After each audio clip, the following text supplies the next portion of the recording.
अस्सलाम वालेकुम गाइस, मेरा नाम अंसर है और आज हम जिस टॉपिक पे बात करने जा रहे हैं वो है कि पाकिस्तान में प्रॉपर्टी का जो काम है। फॉर एग्ज़ाम्पल आप एक रेंटल प्रॉपर्टी बाय करते हो तो उसमें क्या क्या चांसेस हैं आपके लिए, क्या क्या अपॉर्चुनिटीज़ हैं, उससे आप किस किस तरह से पैसा कमा कमा रहे होते हैं या कमा सकते हैं।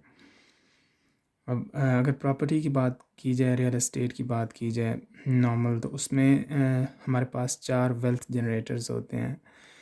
तो जो 4 हमारे पास वेल्थ जनरेटर्स होते हैं उनमें हम यहाँ पे राइट डाउन करेंगे वन बाय वन। फर्स्ट जो है वो आप कैश फ़्लो की बात करते हैं। कैश फ़्लो ये चीज़ होती है कि आपके पास जो इनकम आती है माइनस एक्सपेंसेस, उसको हम कैश फ़्लो बोलते हैं।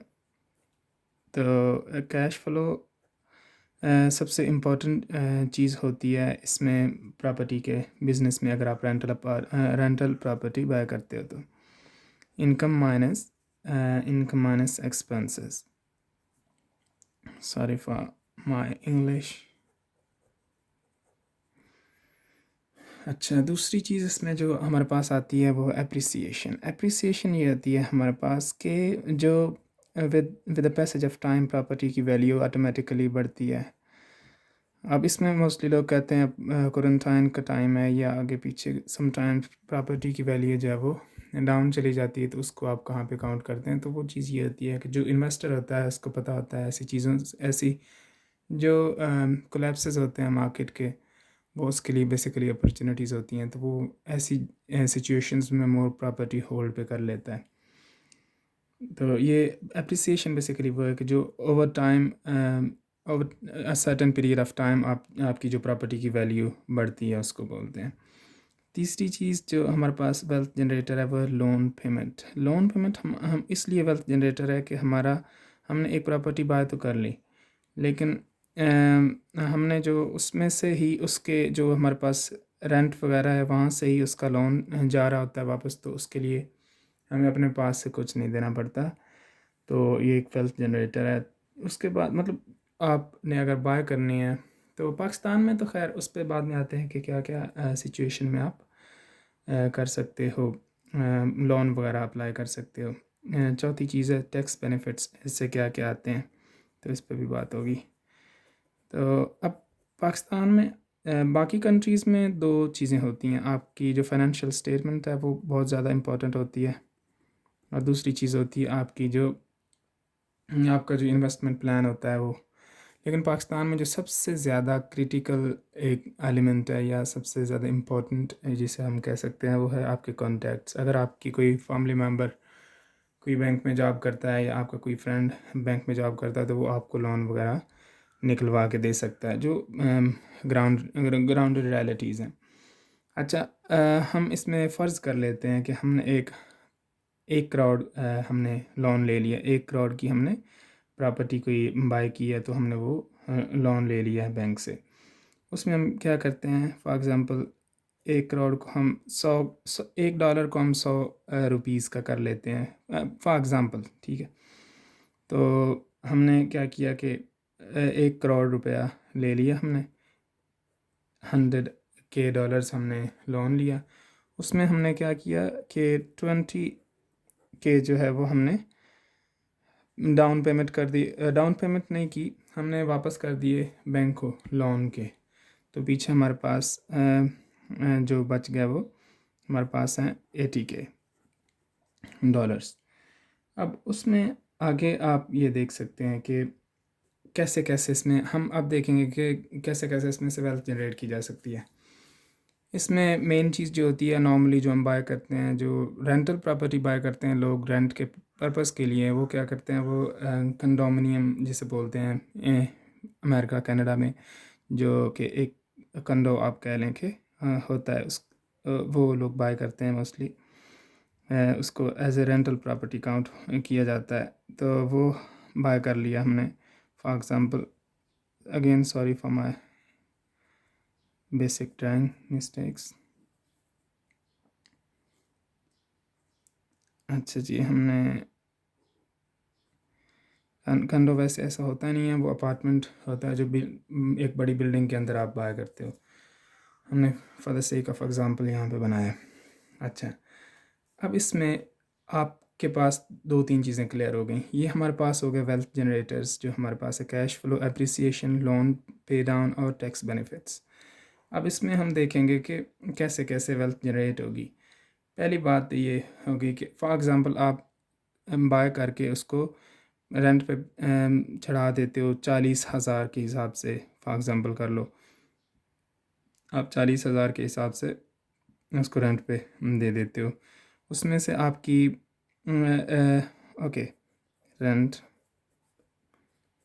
40 के ख़र्चे वगैरह निकाल के आपने जो उधर पे करनी होती है अपनी किस्त वगैरह, तो उसके बाद आपके पास बच गया, मतलब टोटल आप कर लें कैश फ़्लो आपके पास 20 के कैश फ़्लो।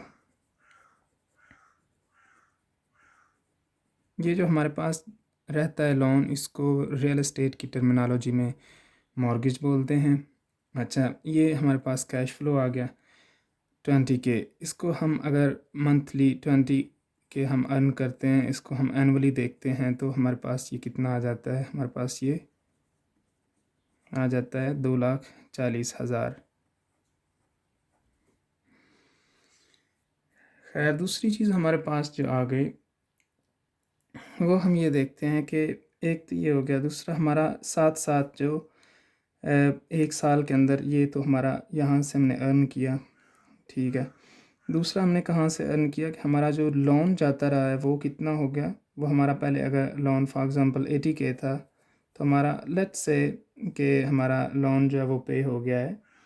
हमारे पास मतलब 80 के था तो 78,000 हमारे पास पे हो गया है। तो इसका मतलब हमने 2,000 यहाँ से भी कमा लिया। तो 2,000 को हम अगर करें एनुअली देखें तो हमने यहाँ से कितने कमा लिए, हमने 24,000 यहाँ से भी कमा लिया, जो हमारा लोन की फॉर्म में चला गया। उसके बाद हमारे पास जो आता है, आप देख सकते हैं कि एप्रिसिएशन जो होती है प्रॉपर्टी की वैल्यू एक मंथ में हम फॉर एग्ज़ाम्पल कर लेते हैं कि 3,000 बढ़ी है, ठीक है। 3,000 नॉर्मली जो जो इसका आप कह लें कि नॉर्मल इनकी जो टर्मिनोलॉजी होती है रियल एस्टेट की, उसमें हम देख सकते हैं कि इतनी जो प्रॉपर्टी की वैल्यू होती है उसकी एप्रिसिएशन इतनी बनती है 3,000, ठीक है। जो 1 करोड़ की प्रॉपर्टी होती है उसकी मंथली 3,000 का डिफरेंस उसमें आता है एप्रिसिएशन में। तो एप्रिसिएशन वैल्यू जो है वो हमारे पास आ गई 3,000 क्रॉस 12। तो ये हमने यहाँ से 36,000 कमा लिए जो अप्रिसिएशन की वैल्यू के हिसाब से हमारे पास। अब हमारे पास बेसिकली क्या है कि एक साल में हम अगर देखते हैं तो ग्राफ की फॉर्म में अगर हम देखते हैं तो हमारे पास 2 चीज़ें हैं, प्रॉपर्टी वैल्यू जो कि यहाँ से हम देख सकते हैं कि इंक्रीज़ होती है, दूसरा हमारे पास लोन। तो लोन हमारे पास नीचे आ रहा है क्योंकि हम पे कर रहे हैं। तो ये जो चीज़ है इसको रियल एस्टेट की टर्मिनोलॉजी में इक्विटी बोलते हैं, एक्विटी या इक्विटी जो भी है, ठीक हो गया। अब एक्विटी ये होगी कि हमारे पास जो प्रॉपर्टी की वैल्यू वो ऊपर जा रही है, एप्रिसिएशन भी जिसे बोलते हैं, और लोन हमारा वो कम से कम होता जा रहा है। अब इसको हम अगर 10 साल के प्लान के साथ लेके चलें, कोई भी कारोबार है उसको लॉन्ग टर्म में देखना पड़ता है। अगर 10 इयर्स प्लान के साथ अगर हम देखते हैं तो उसमें हमारे पास फॉर एग्ज़ाम्पल जो प्रॉपर्टी की वैल्यू है वो 10 साल के बाद 30 लाख साथ में इंक्रीज़ हो जाती है, ठीक है। मतलब 1 करोड़ से 1,30,00,000, ठीक है। हमारे पास प्रॉपर्टी की जो हमारे पास वैल्यू वो इंक्रीज़ हो गई, ठीक है।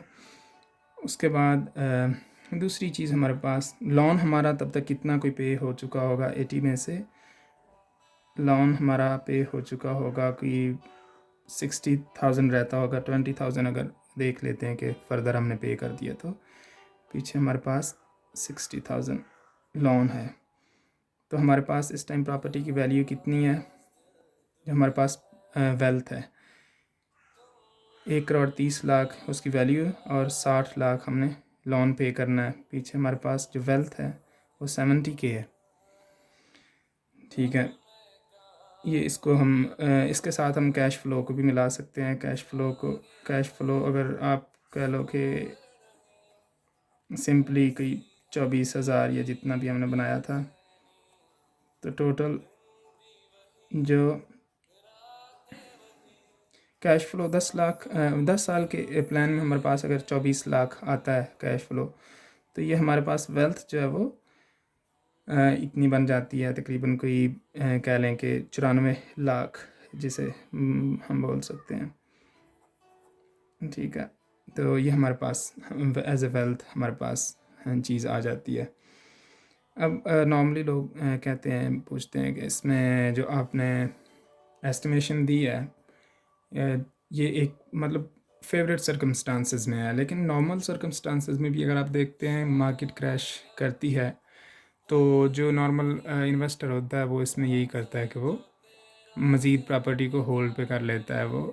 और अगर हम देखते हैं कि एक बंदा देखता है कि 10 साल में बैठा रहूँ और एट द एंड मेरे पास कितना बचे जी 1 करोड़ रुपया, तो उसको मैंने क्या करना है। तो जो एक आप इसको अगर बिज़नेस के तौर पे लेते हैं और इसको आप देखते हैं कि एक नहीं, आप with the passage of time आप 10 15 20 30 तो इतने 50 अपार्टमेंट्स या कंडोज़ जो हैं आप वो होल्ड पे कर लेते हैं, तो उसके साथ आप मतलब मल्टीप्लाई कर सकते हैं आपकी अगर वेल्थ। फॉर एग्ज़ाम्पल यहाँ पे 1 करोड़ बनती है, एक रैंडम एस्टिमेट, तो उसको आप 10 कंडोज़ लेते हो, तो उसके साथ आपकी जो ऑब्वियसली वो 1 करोड़ वो 10 करोड़ बन जाएगी। तो उसको आप जितना जितना उसको सीरियस लोगे, उसको जितने बड़े लेवल पे जिस स्केल पे करोगे, तो उस स्केल पे उसमें से इनकम आएगी आपके पास।